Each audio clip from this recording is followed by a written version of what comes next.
なっとるがかや。なるほど。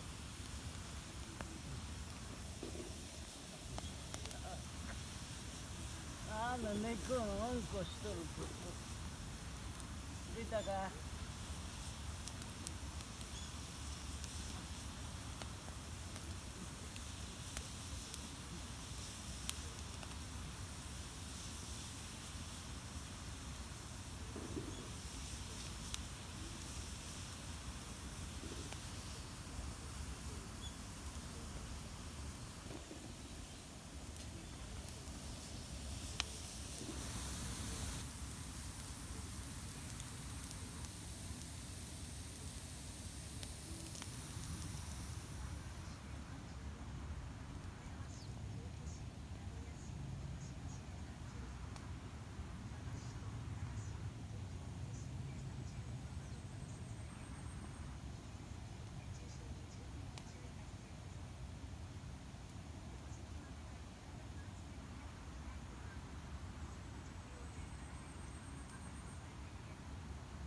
こらダメやろ。ダメだってば。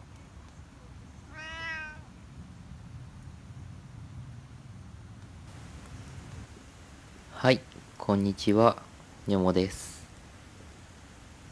今日の動画はザ・滝 BGM、タイトルの通り焚き火の映像と焚き火の音、ただただそれだけの動画です。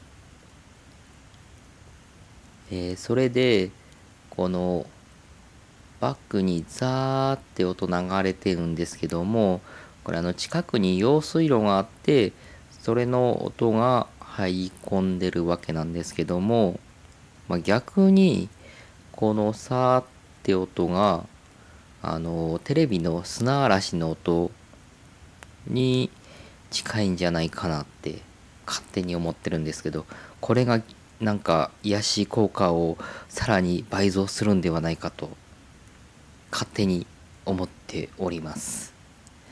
そんなわけでですね、もう無心になってこの映像と音を聞いていただければなんか嬉しいかなって思います。じゃあそんなわけでごゆっくりどうぞ。